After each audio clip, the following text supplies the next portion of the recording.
आइए मेरे दोस्तों, आवाज फिर सोहर मंगल लेकर के आ गए हैं और गौर से सुने।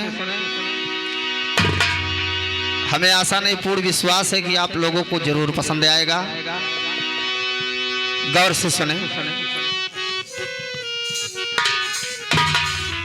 ये सोहर नहीं है, ये बल्कि चेतावनी शब्द है, लेकिन सोहर के रूप में आप लोग सुने।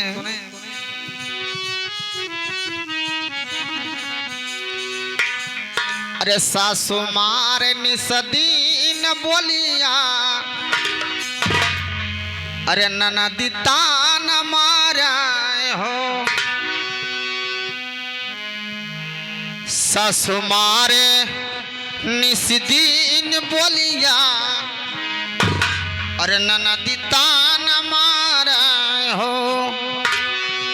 हरे राम कमुने करमवा से चूक्यों, राम कमुने करमवा से चूक्यों।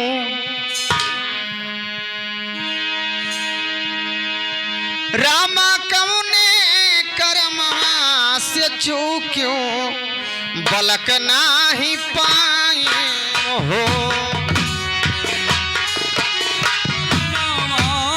चूक्यों बलक नाही पायू हो।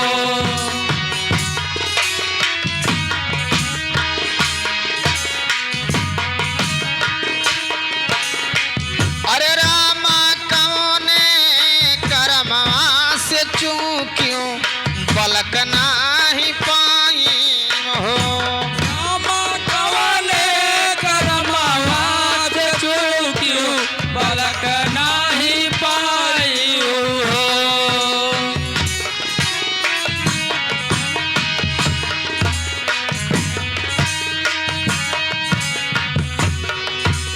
अरे पेड़वा पे बोलेला सुगनमा, मधुर बोलिया बोले, मधुर बोलिया बोलाए हो।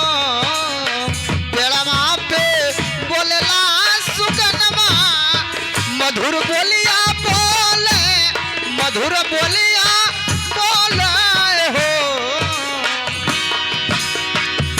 रामा माता पिता के गारी आयु, रामा माता पिता के गारी आयु, करमवा से चूकी हो। रामा माता पिता के गारी आयु, करमवा से चूक्यों हो।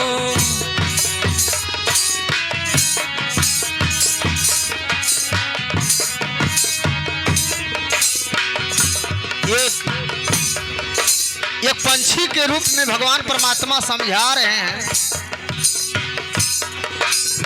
कि दुनिया संसार में माता पिता से बढ़कर के कोई भगवान नहीं है। दुनिया में माता पिता से बढ़ करके कोई भगवान नहीं है, लेकिन अपने माता पिता को जो गाली देता है वो बहुत बड़ा कर्म से अभागा होता है। रामा माता पिता के गारी आयु, करमवा से चूकी हो। रामा माता पिता के गारी आयु, करमवा से चूक्यों हो।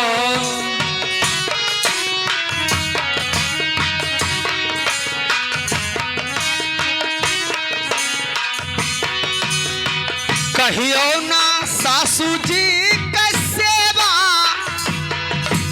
जेठानी जी से झगड़ी हूँ, जेठानी जी से झगड़ी हो। कहियो ना सासू जी के सेवा, जेठानी जी से झगड़ी हूँ, जेठानी जी से झगड़ी हो।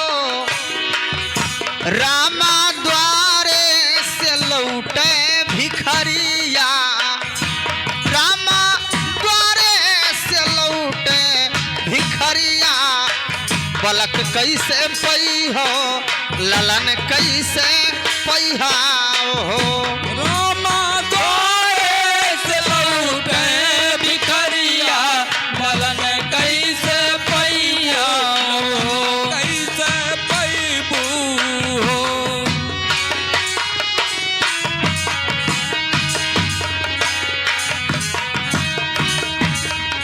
लेकिन वो स्त्री कहती क्या है कैसे भैया? कि हे भगवान हे परमात्मा, हमसे बहुत बड़ी चूक हो गई और बहुत बड़ा गलती हमने किया है, लेकिन इस गलती को आप क्षमा कर दो। अरे सुगना तू बोलिया सुनायो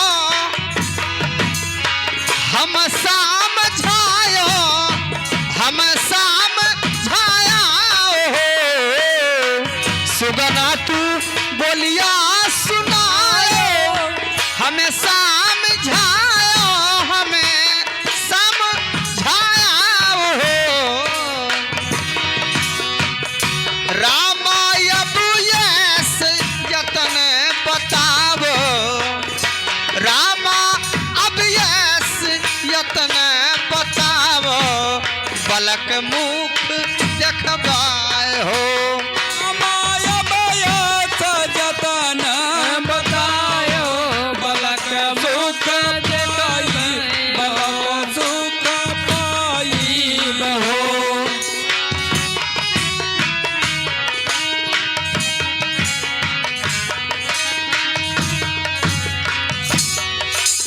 अरे नित उठे प्रातः नहाइबे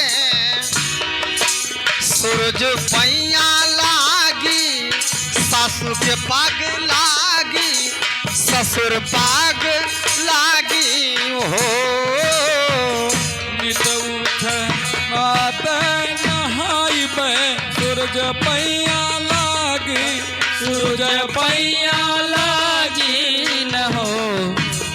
अरे नित उठ रोजे नहाइबे